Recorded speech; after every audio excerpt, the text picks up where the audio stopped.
And Max, it's a pleasure to meet you. Hi, Tony. Pleasure to meet you. I always enjoy meeting brilliant directors, and this movie really underlines that. You are, you know, your job in creating panic in the audience. Yeah, that was kind of the goal. Yeah, thank you. This is a very, very interesting and simple story if you can break it down. I mean, it's about sisters. It's about survival. It's about what we would do for another, person in our family. But it is so intense, so edge of your seat.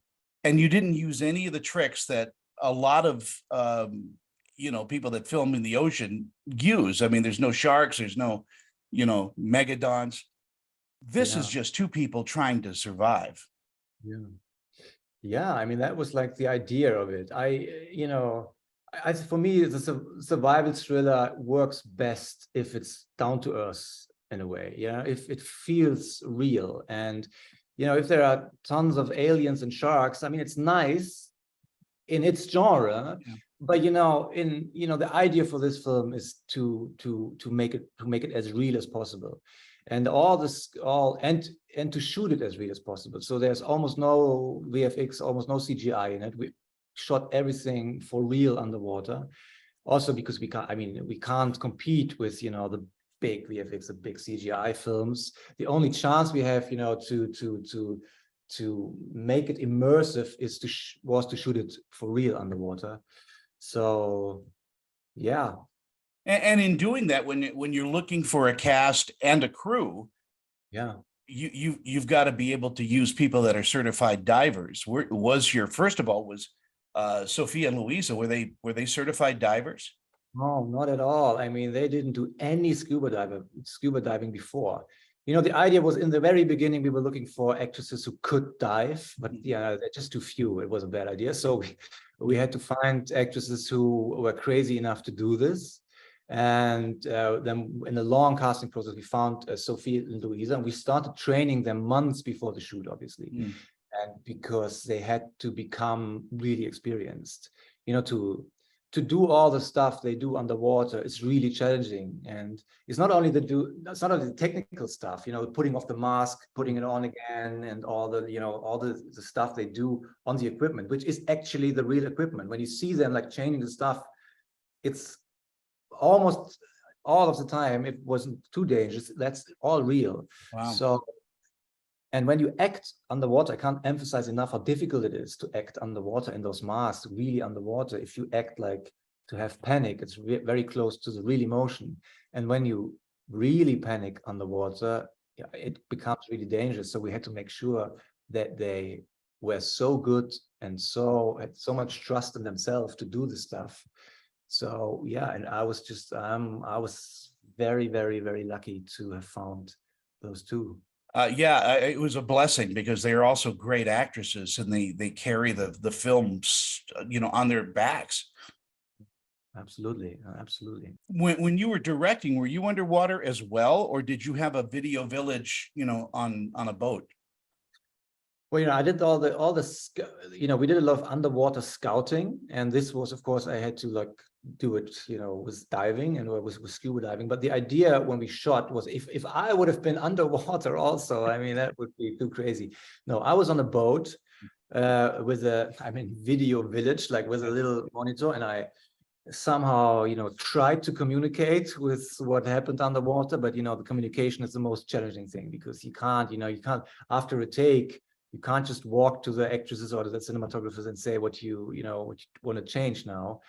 So there's a lot of preparations, like a military briefing, so to say, before everybody went down.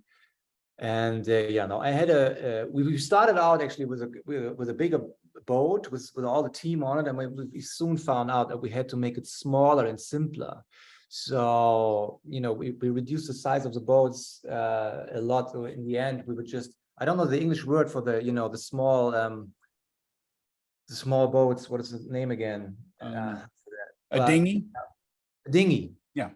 Right. And so we were, in the end, I was just above where we shot with a dinghy, and then I could go in with a snorkel and just see it at least from above, and yeah, and then yeah, communication became easier, and we were more flexible to react to the currents and weather changes and stuff. What do you think audiences are going to take away from this?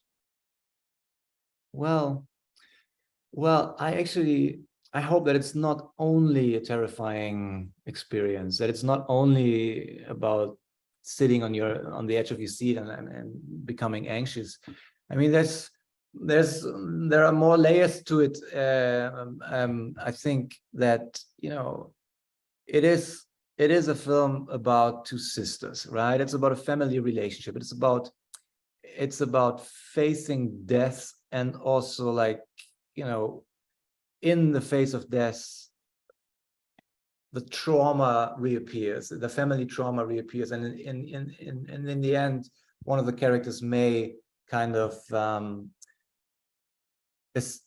she gets to a point where she kind of accepts death in a way, but for me, in a kind of beautiful way, and because she's like, yeah, finding peace underwater, and finding her love for the ocean back.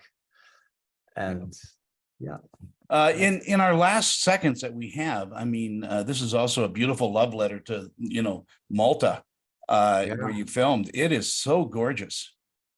Yeah, Malta is amazing. Malta is amazing. I mean, we were looking for, we didn't have the budget to divide the locations, so we had to shoot the onshore locations in the same location where we also did the underwater stuff. And very soon we found out that Malta is the place to do this, because also of the crews, of course, because they are so experienced with all the underwater and on-water shots and shoots. And yeah, well, we're lucky to find it. Malta is beautiful, and yeah. Again, it's a terrific film. It is worth the time and effort to see, and amazing cinematography. So it's such a pleasure to meet you, Max. Thank you, Tony. It was a pleasure. Thank you. Bye-bye.